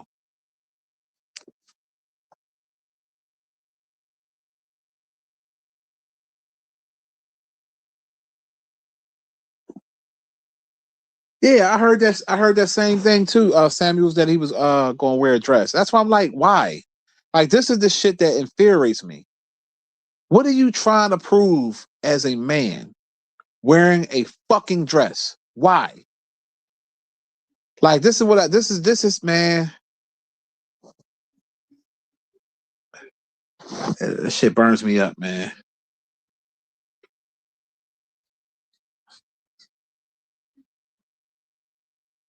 Well said.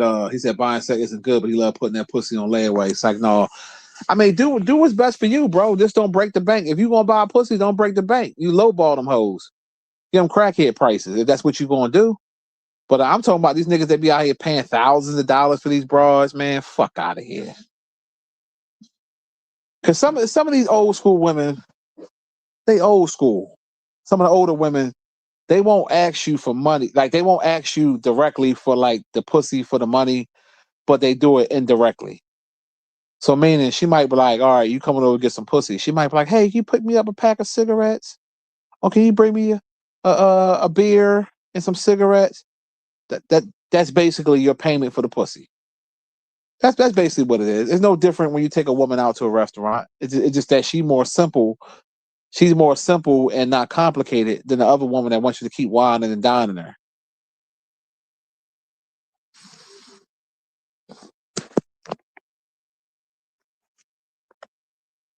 Because I remember this chick, my young boy, he was telling me a story. He had talked to this broad off the site he had met, and she was a little bit older than him or whatever. So long story short, the shorty told him, he said, yo, let's meet up at a little coffee shop or something, get to know each other.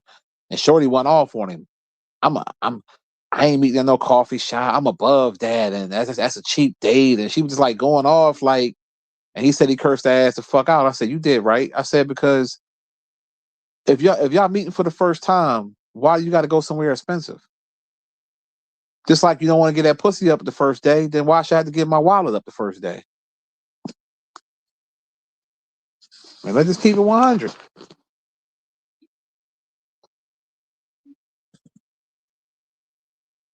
Just like some of these Disney bitches be thinking, if you take them out, right, and they want to bring their girlfriends, and you supposed to pay for the girlfriends too. Shit. I saw one video. I don't know if it was staged or not, but the girl got mad because he wouldn't pay for her friends. It could have been a stage video. But shit, there's no way in the fucking world.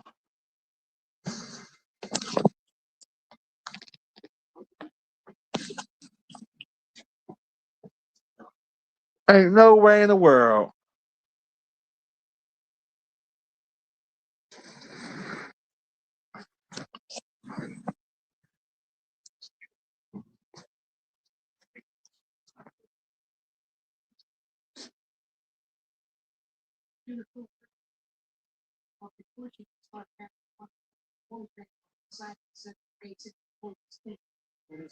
Man, the shit is wild. It's definitely wild.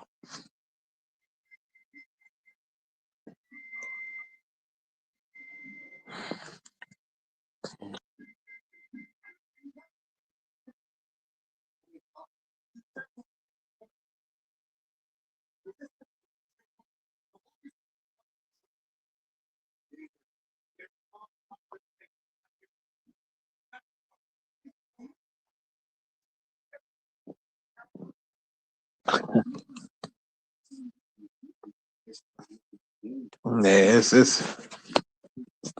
it's wild.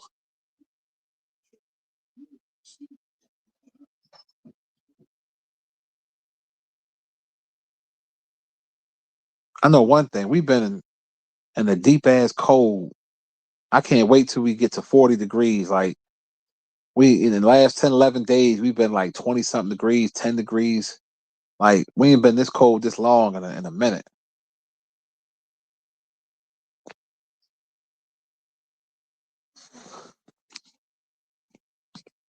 Yeah, it's what they call it, pay to play. And that's it's like the audacity. I use the same analogy as white people acting like the country is just theirs, acting like because they white, you can't come in that neighborhood. Like, this is the world, motherfucker. Like, I could be there just as much as you can. So I feel the same way when women talk that pay to play shit, like the audacity on you. You're getting pleasure like I'm getting pleasure. So what makes it, why do I have to pay you for your time? Because I'm not going to respect you if I was to do that, for one. And for two, you ain't going to respect me. And not to mention, Miss Britt should know, like, I don't know how old Miss Britt is. If I had to take a guess, she probably around my age or older, right? A real motherfucker know how it go. If you good to a man, he's going to be good to you without you asking. Because he's not doing it because you giving him some pussy.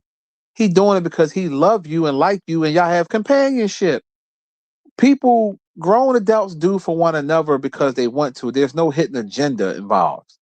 These women have a hidden agenda. You have to give me money for my time. What? And I blame you men because y'all allow these broads to do this shit. I can't blame them 100%. I blame y'all because you allowing these chicks to have this. They up on this pedestal where they like, okay, this is what I'm going to do, and y'all guys are just giving it to them because you ain't got no game. You ain't got no swagger, no game. You don't know how to talk to a woman. You don't know how to put your foot down. And you wonder why the chicks that you paying for, right, that you giving all this money to, she going home fucking a broke nigga. You know why?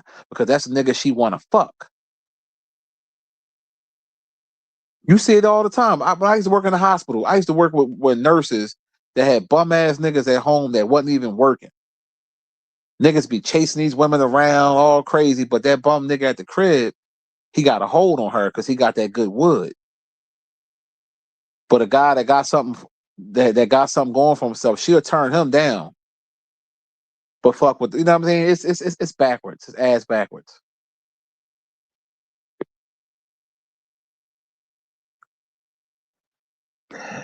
Miss Tangy said, "Whatever happened to companionship?" That's my point. Companionship is very rare nowadays. It's 20% in the world right now. 80% not, 20% companionship. When you really want to get to know a person,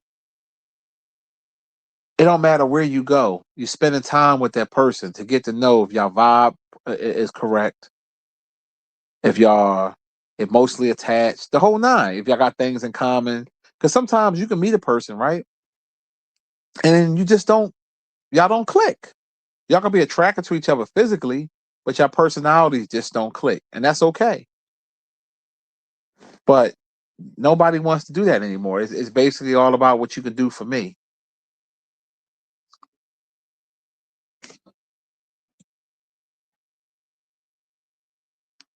It's the same thing. Like, I understand if a woman say she want a man with a job because she want him to be able to support himself. A man should have some type of income, some type of income. You know what I mean? Same thing with a woman. Like, some of these women, they get away with just looking pretty and not having nothing to bring to the table. You know what I'm saying? And that's the disconnect that we're having.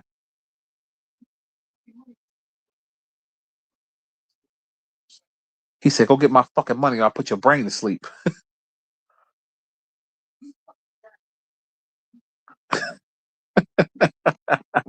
Yo, Joe Pesky was the shortest gangster I ever seen.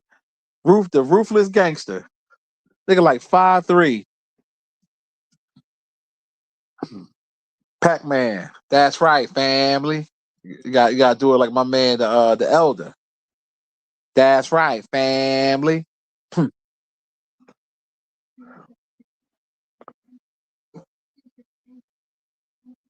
But they watch these rap videos, they listen to these rap women that's talking this. Oh, you got to do this. You got to buy me Chanel. You gotta, and it's like you don't even realize that all that shit is it's cheaply made, branded bullshit that you overpaying for.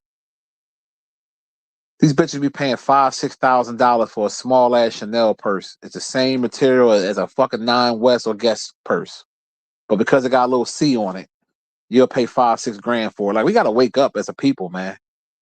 I spend money on shit that's gonna last me for a long time.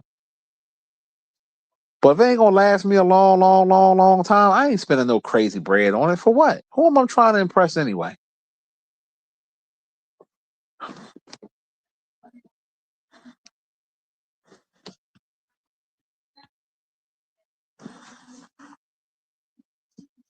That's the realness of it. When you start to really pay attention to what life is. It's no different when you go to some of these steakhouses. You can go to a quality steakhouse and pay half the price than, but these other places they overcharge you because they can. Because you want to feel like you exclusive. People think that's cute paying $300 for two people. For the same meal you could have got for under 100, well under 100 for two people. And I've done it all. I've done fine. I've done all that shit. That shit's overrated. I've been to places that like an upscale soul food spot where everything's a la carte and they'll just charge you extra money just because. And I'm like, yo, the food is no different than anywhere else. Like, I went to that spot called Amina's, and they'll have like catfish $24 by itself, no side. Then you pay this, pay that. Then the time you get the bill plus gratuity, you paying the grip. And I'm like, I can go to another spot and get that a big ass platter and pay under $20.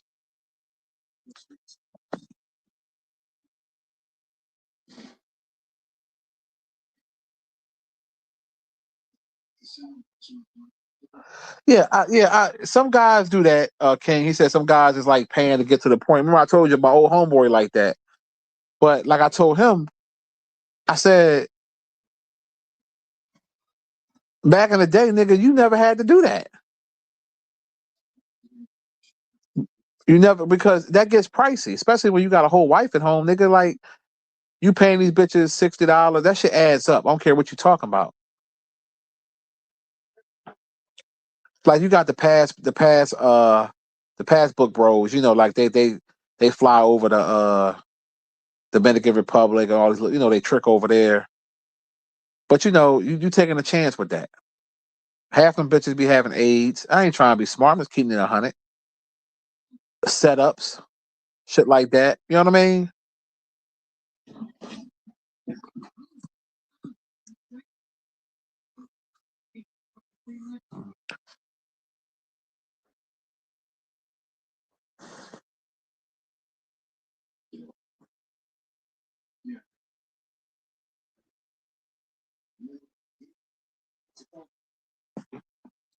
And they be bragging like that shit cute. Yeah, yeah, I'm going over here. I'm gonna get me a Dominican chick. I'm gonna have her for a couple days. Like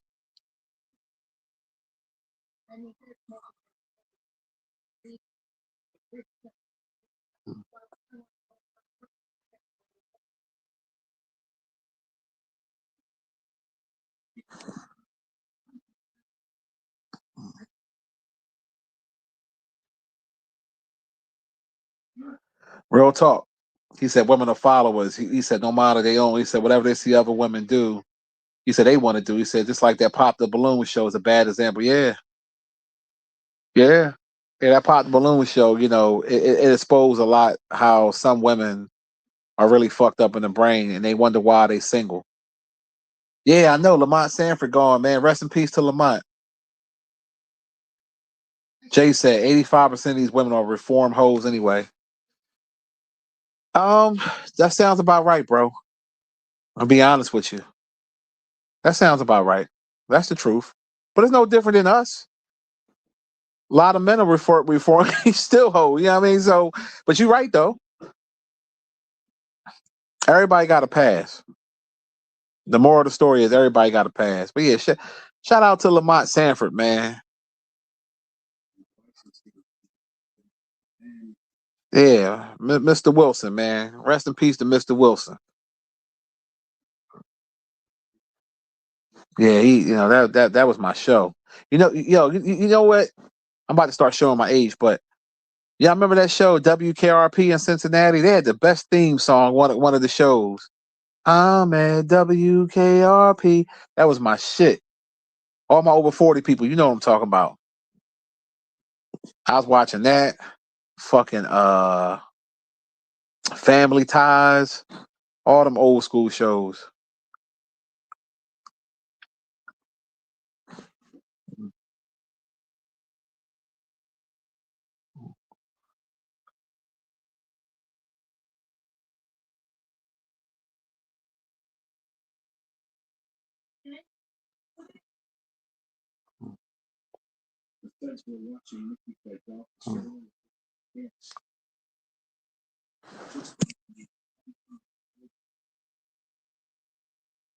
Yeah, he said PF Chang's is the upscale Panda Express. Exactly.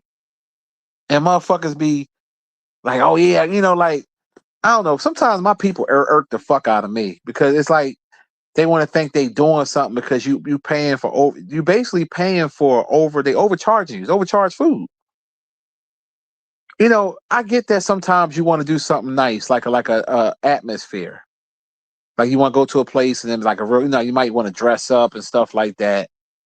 You know, special occasion, a graduation, a wedding anniversary, you know, shit like that. The same thing with Valentine's Day coming up. These restaurants overcharge you on purpose because they know people coming out because they put that pressure on men to do what? Take their woman out. But yeah, it's over glorified ass food.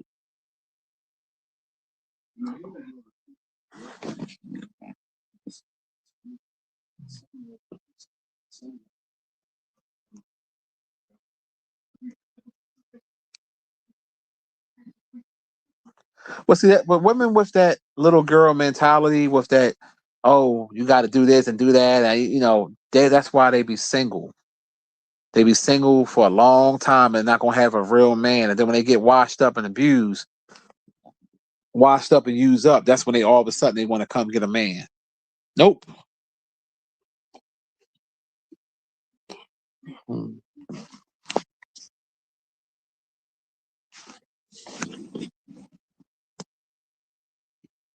I mean, it's the same thing how people was clowning people for going to the Cheesecake Factory. If you like the Cheesecake Factory, then you like the Cheesecake Factory. What's the problem? If that's what you like me personally, I don't go to the Cheesecake Factory because the food fell off. I used to go. They used to have this blackened shrimp sandwich that I used to like, but they took it off the menu, so I don't go. Same thing with what's that other restaurant I can't stand, but some people like it, like Applebee's. I don't like Applebee's. I never thought their food was good. But people are clowning you for going. It's like, come on, man. Some of y'all can't even pay your fucking rent, and you worrying about going to an expensive restaurant to try to for what?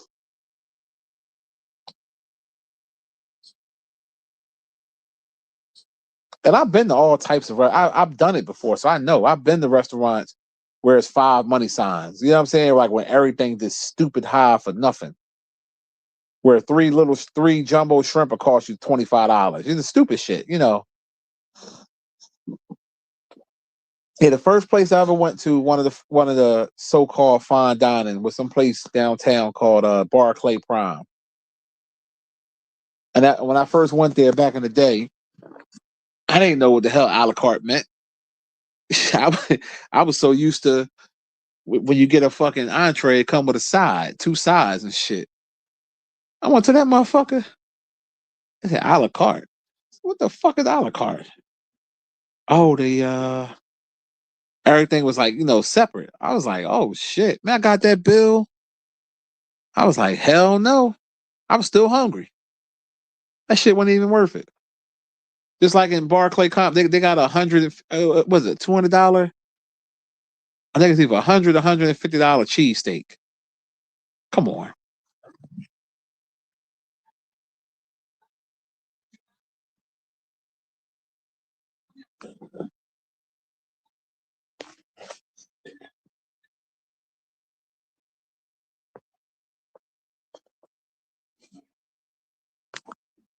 Yeah, like I said, I've been to Cheesecake Factory in a minute, so I can't even remember what's even on their menu. But now they got some good ass cheesecake though. I mean, some people go there just to get the cheesecake.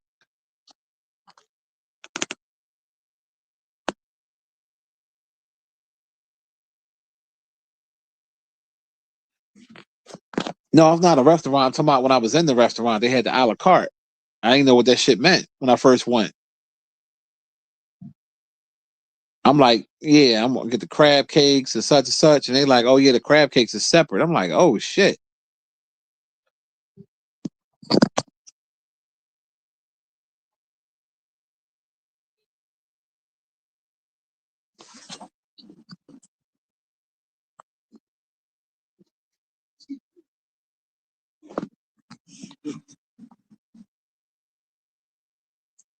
Like, what's that other spot? Because they got a couple new spots right outside of Philly, or certain spots that just open up. And I don't know. I just got a pet peeve of paying for shit that's when I know it's not worth it. Meaning, like, if I'm getting soul food, right? And let's just say, sake of argument, I'm getting catfish and 2 sides. That shouldn't be $50. But because you in a certain place, they try to dress it up. You know what I mean? And some people like doing that, and I got the money, but it's the principle for me. That's just how I am. I'm gonna use this analogy to a guy that like to buy a pussy. That's almost like if you could fuck a bitch for $30, but you gonna pay 100.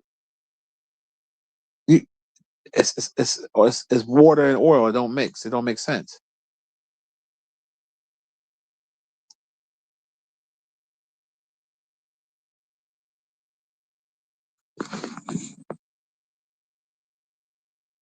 There you go. That job says social media got people's priorities messed up. There you go. That's exactly what it is, because they're trying to keep up with the Joneses, trying to impress strangers. I'm at the point in my life now. I do things that I want to do for me. I don't buy shit to impress another human being. It's for me. When I was younger, did I do that? Absolutely. When I was, especially in high school, oh my God, I was obsessed with buying designer clothes to impress people because I knew that the average high schooler couldn't afford it, and I was breaking my neck to buy that shit. I was wearing Moschino and Versace in high school in the '90s. You know what I'm saying? But I had to fucking break my neck to get it. I was wearing Iceberg. Y'all remember Iceberg with the shit? I've been rocking Polo. Like I was rocking all that shit. Coffee brown Timberland boots. And I got a lot of attention. I remember how everybody was on my dick. But when you get older, you really realize that that shit don't mean nothing. Like, you know, you can see I can see a person in the mall with something on I know costs a lot of money. It doesn't move me. It doesn't make me say, "Oh my God, look what he got on."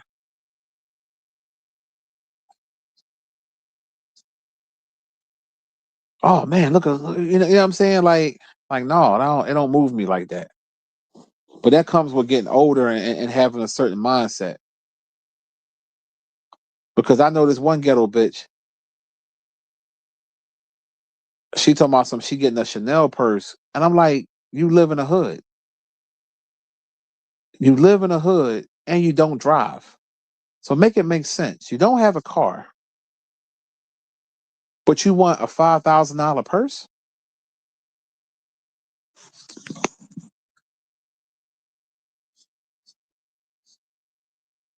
He says great marketing because most people are followers. They are. I've been saying that for years, bro. I've been saying black folks especially are the most followers.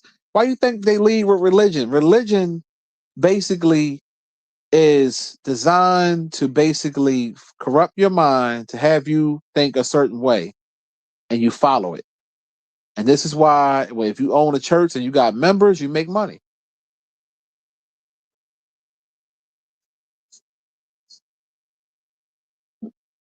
That's why they use celebrity for marketing and marketing products and things of that nature because they feel like if the celebrity has it, you're going to want to have it. And just like I heard Corey Holcomb talking one time when he was talking about how he said Gucci got an outlet store, which I don't think they do, but he was saying they had an outlet store. He was saying, "Oh, I don't want to rock nothing that nobody else could afford. I want my shit to be exclusive." And I disagree with him with that because I'm like, at the end of the day, us as black folks, why are we trying to one up each other? They gagging all of us. They gagging all of us. If you really think about it.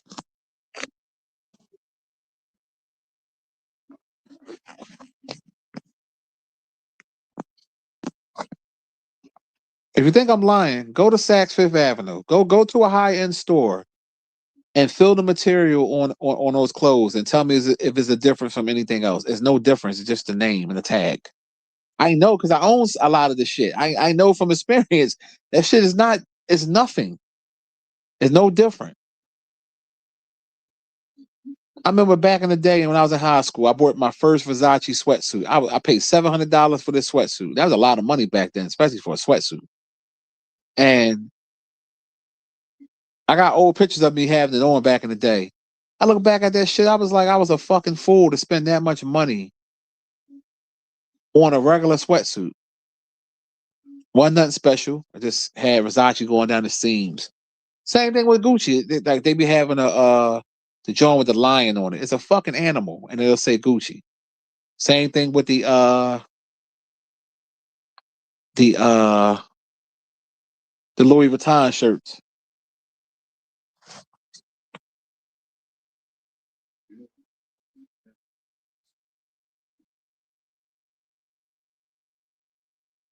Yeah, real talk, bro. Real talk, man. But yet, women, women could wear cheap shit and still look good. Women can have some little cheap ass black tights on, dress them up with a shirt, some boots, whatever, and look good than a motherfucker.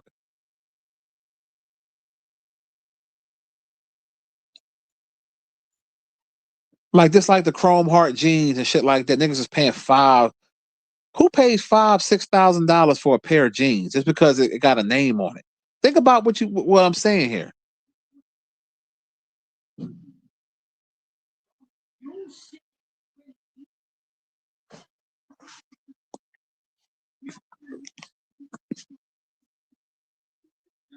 But from the designer standpoint, they're laughing all the way to the bank because they know they have people that breaking their neck to buy this shit and spend. Because think about it, if you're a high end designer and you sell a sweatshirt for $1,500 that only costs you $10 to make, look at that profit there.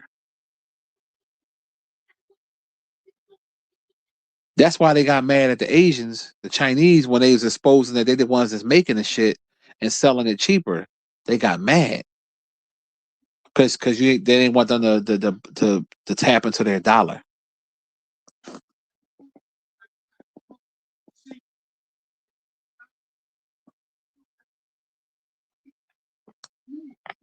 And that's real fucking talk, people.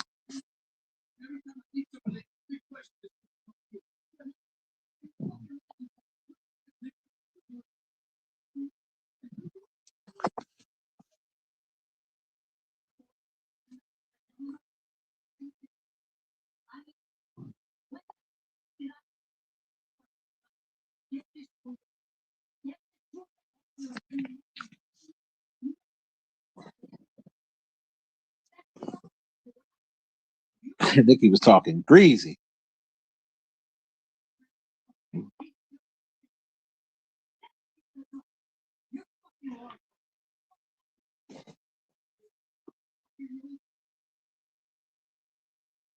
That's why I don't go to church. He said, whenever it comes to the church, let someone not pay their tithes and see how things change. Oh yeah, but then they act like they God fearing people that's there for to teach the word. No, you're there for the money. We're not gonna play that. We're not gonna play that game. We're not gonna play that fucking game. That's why I don't fuck with no church. Mhm.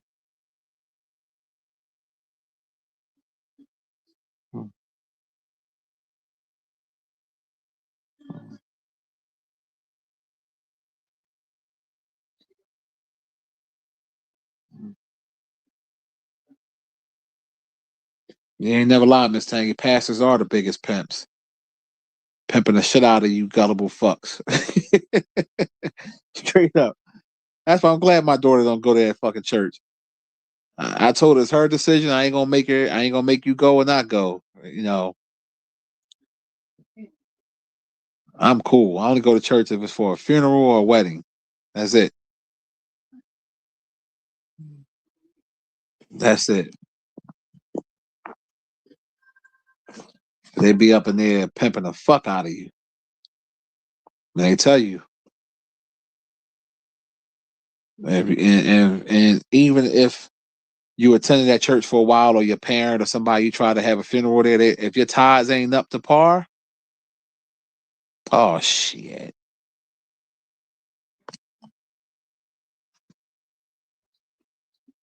That's why they were so mad at Drewski for doing that skit, because it exposed what really goes on. It really exposed it.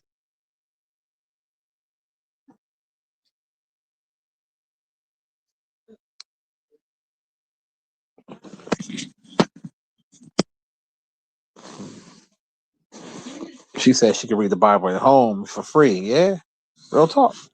You ain't gotta. But again, it's black folks needing to be told what to do and wanting to be a follower. Don't want to be leaders. That's what it's all about. They say, "Oh yeah, I go to this church, I get the healing, and I get this, and I get that."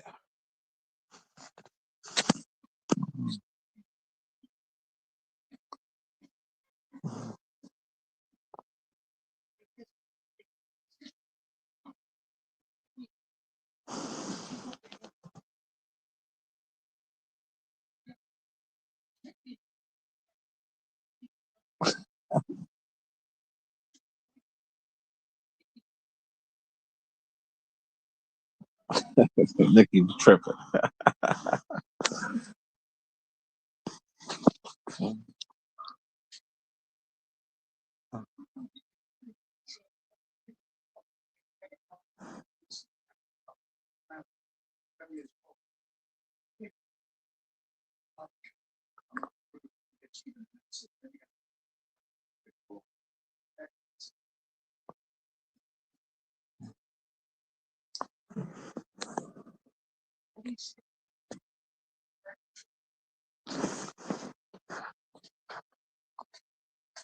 And you beating him with the phone.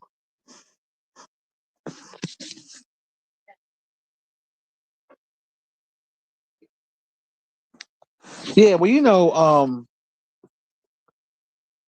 the church don't like for you to hold a mirror up to their face and show them how hypocritical they are.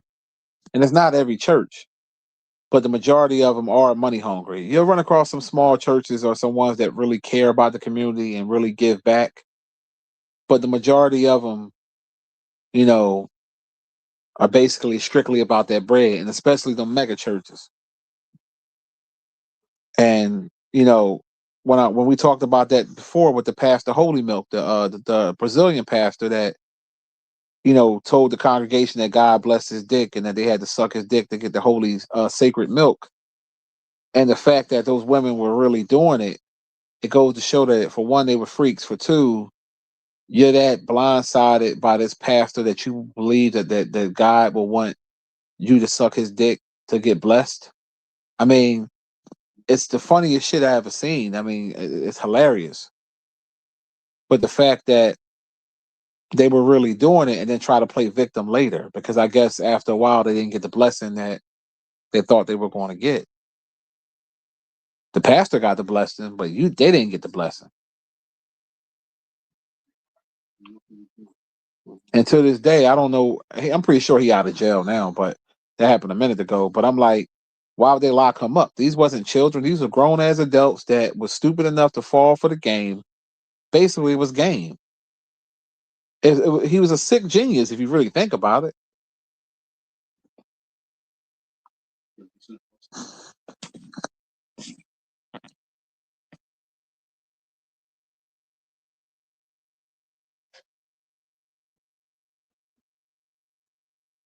Yeah, you got a whole bunch of faggots running around in the church, all that crazy shit.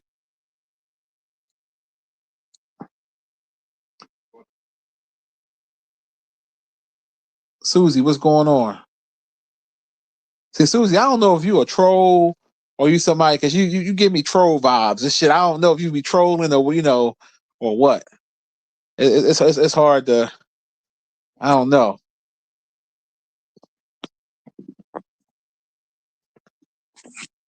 But I remember when that story first came out, it was just the funniest thing because I'm like, that's the most craziest story that you can say, and they was falling for it.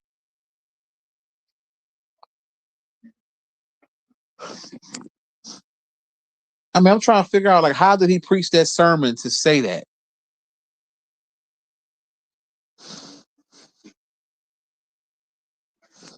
Like how you in Philly, Susie, or you out of Philly? Cause you was talking on that on one of my other videos, like you knew about some shit in Philly. That's why I'm like, she must be from Philly. This motherfucker. God bless his dick.